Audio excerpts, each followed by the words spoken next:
ಹಾಗಾಗಿ ಬಂಧುಗಳೇ, ನಾನು ನಮ್ಮಲ್ಲಿರ್ತಕ್ಕಂಥ ನಮ್ಮೆಲ್ಲ ಭಾರತೀಯ ಜನತಾ ಪಾರ್ಟಿ ಹಾಗೂ ಜೆಡಿಎಸ್ ಪಕ್ಷದ ನಮ್ಮೆಲ್ಲ ಕಾರ್ಯಕರ್ತರನ್ನ ಕೈ ಜೋಡಿಸಿ ವಿನಂತಿನ ಮಾಡ್ತೇನೆ. ನಮಗೆ ಯಾವುದು ಜಾತಿ ಇಲ್ಲ, ಯಾವುದೇ ಒಳಪಂಗಡಗಳಿಲ್ಲ. ಇವತ್ತು ಕಾಂಗ್ರೆಸ್ ಅವರು ಬರ್ತಾರೆ, ಹಣದ ಮೂಟೆ ಹಿಡ್ಕೊಂಡು ಬರ್ತಾರೆ. ಅವ್ರ ಅಪ್ಪನ ಮನೆ ದುಡ್ಡಲ್ಲ, ಅವ್ರ ಅಪ್ಪನ ಮನೆ ದುಡ್ಡನ್ನ ತರೋದಿಲ್ಲ. ವಾಲ್ಮೀಕಿ ಅಭಿವೃದ್ಧಿ ನಿಗಮದ ಹಣವನ್ನ ಲೂಟಿ ಮಾಡ್ಕೊಂಡು ಬರ್ತಾ ಇದ್ದಾರೆ.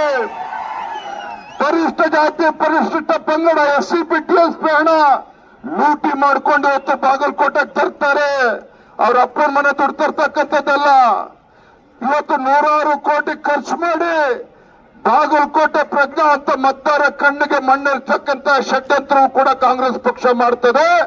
ಅದು ಯಾವುದಕ್ಕೂ ಕೂಡ ಅಂಜದೆ ನಾವೆಲ್ಲರೂ ಕೂಡ ಒಟ್ಟಾಗಿ ಒಂದಾಗಿ ಮತ್ತೊಮ್ಮೆ ಬಾಗಲಕೋಟೆನಲ್ಲಿ ಕಮಲದ ಅರಳಬೇಕು. ಆ ನಿಟ್ಟಿನಲ್ಲಿ ಎಲ್ಲರೂ ಕೂಡ ಶ್ರಮನ ಹಾಕಬೇಕು ಅನ್ನೋ ಮಾತನ್ನ ಸಂದರ್ಭ ಹೇಳ್ತಾ ಇಚ್ಛಪಡ್ತೇನೆ. ಮಾನ್ಯ ಬಂಧುಗಳೇ, ನಾನು ಬೆಳಗ್ಗೆಯಿಂದ ನೋಡ್ತಾ ಇದ್ದೇನೆ, ನಮ್ಮ ಕಾರ್ಯಕರ್ತರ ಉತ್ಸಾಹನ ನೋಡ್ತಾ ಇದ್ದೇನೆ. ನಮ್ಮ ಕಾರ್ಯಕರ್ತರು ಚರಂತಿ ಒಟ್ಟು ತಮ್ಮೆಲ್ಲರೂ ವಿನಂತಿ ಮಾಡ್ಕೊಳ್ತೀನಿ.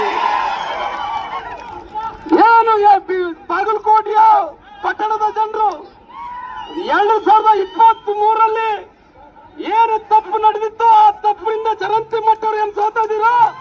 ಇವತ್ತು ಬಾಗಲಕೋಟೆ ಚುನಾವಣೆ 2028ಕ್ಕೆ ಇವತ್ತು ದಿಕ್ಸೂಚಿಯಾಗಬೇಕು. ಬಾಗಲಕೋಟೆ ಗೆಲ್ಲಬೇಕು, ದಾವಣಗೆರೆ ಗೆಲ್ಲಬೇಕು. ಇವತ್ತು ಕಾಂಗ್ರೆಸ್ ಪಾರ್ಟಿ ಬಾಗಲಕೋಟೆಯಿಂದ ಅಂತ ಅದಕ್ಕೋಸ್ಕರಾಗಿ ಸ್ನೇಹಿತರೆ, ತಾವೆಲ್ಲರಿಗೂ ತುಂಬಾ ತಣಿದಿದ್ರಿ. ಎಲ್ಲ ಕಾರ್ಯಕರ್ತರು ಬಹಳಷ್ಟು ಮಂದಿ ಹಿರಿಯರೆಲ್ಲರೂ ಕೂಡ ಮಾತಾಡ್ತಾರ. ತಾವೆಲ್ಲರೂ ಒಂದು ಸರಿ ಗಟ್ಟಿಯಾಗಿ ಭಾರತ್ ಮಾತಾ ಕಿ, ಬಿಜೆಪಿ ಪಕ್ಷಕ್ಕೆ, ಸನ್ಮಾನ್ಯ ವಿಜಯೇಂದ್ರ ಅವರಿಗೆ, ಪ್ರಹ್ಲಾದ್ ಜೋಶಿ ಅವರಿಗೆ. ಚುನಾವಣೆ ಹಿಂದಿನ ದಿನ ಹುಲ್ಲಪ್ಪ ಮೇಟೆ ಅವ್ರ ಕನಸತ್ತ ಮೆಡಿಕಲ್ ಕಾಲೇಜು, ಅದಕ್ಕಾಗಿ ಫೌಂಡೇಶನ್ ಹಾಕ್ಲಿಕ್ಕೆ ಬಂದಿನಿ ಅಂತ ಹೇಳಿದ್ರು. ನಾನು ಕೇಳ್ತೇನೆ, ಸಿದ್ದರಾಮಯ್ಯನವರು 2013ರಿಂದ 2018ರವರೆಗೂ ಮುಖ್ಯಮಂತ್ರಿ ಇದ್ರಿ. 2014-15ರಲ್ಲೇ ಬಾಗಲಕೋಟೆಗೆ ಮೆಡಿಕಲ್ ಕಾಲೇಜ್ ಮಂಜೂರಾಗ್ಯದ. ಅವಾಗ ಅಡಿಗಲ್ ಹಾಕಿದ್ರಿ, ಈಗ ಉದ್ಘಾಟನೆ ಮಾಡಬಹುದಾಗಿತ್ತು. ಹೋಗ್ಲಿ, ಎರಡನೇ ಬಾರಿಗೆ 2023ರಲ್ಲಿ ಬಂದು ಅಡಿಗಲ್ ಹಾಕಿದ್ರ ಇವತ್ತು ಉದ್ಘಾಟನೆ ಮಾಡಬಹುದಾಗಿತ್ತು. ಅವರು ಬೊಬ್ಬಿ ಹೊಡೆಯಕತ್ತಾರ. ನಿಮಗೆ ನಾವು ಹಿಂದೂಗಳು ಅಲ್ಲ ಅಂದೇ ಇಲ್ಲ, ನಾ ಹಿಂದೂಗಳ ಮಾತಾಡೇ ಇಲ್ಲ.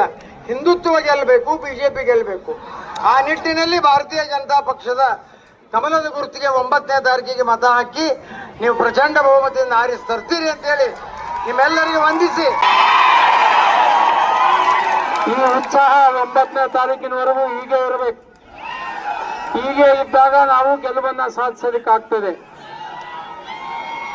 ಈ ಸರ್ಕಾರ ಬಂದು 3 ವರ್ಷ ಆದ್ರೆ ಒಂದು ಪುಟ್ಟಿ ಮಣ್ಣು ರೋಡ್ಗೆ ಹಾಕೋದಕ್ಕೂ ದುಡ್ಡಿಲ್ಲ ಇರ್ತಾನೆ.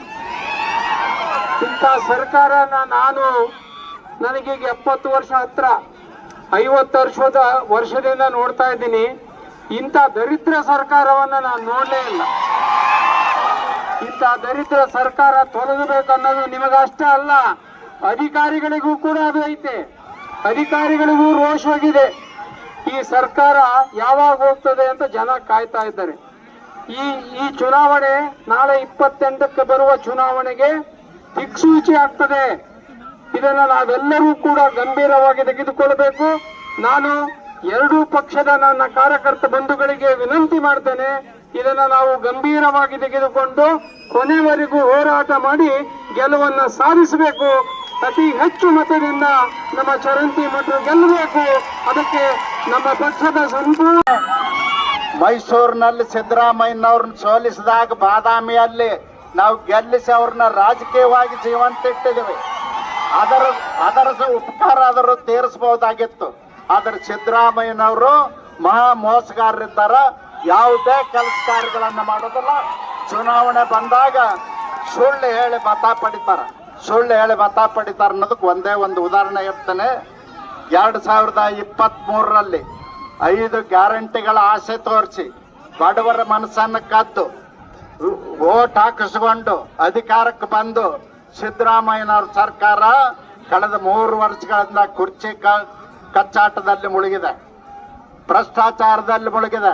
ನಾವು ಹೇಳ್ತಾ ಇಲ್ಲ, ಅವ್ರ ಮಂತ್ರಿಗಳೇ ಹೇಳ್ತಾರ, ಅವ್ರ ಶಾಸಕರು ಹೇಳ್ತಾರ. ಅವ್ರದೇ ಪಕ್ಷದವರಾಗಿರ್ತಕ್ಕಂಥ ವಿಧಾನಸಭೆ ಅಧ್ಯಕ್ಷರು ಬೈಕಾಟ್ ಮಾಡಿ ಎದ್ದೋದ್ರು. ಬಹುಶಃ ಇತಿಹಾಸದೊಳಗೆ ಮೊದಲನೇ ಸಾರಿ.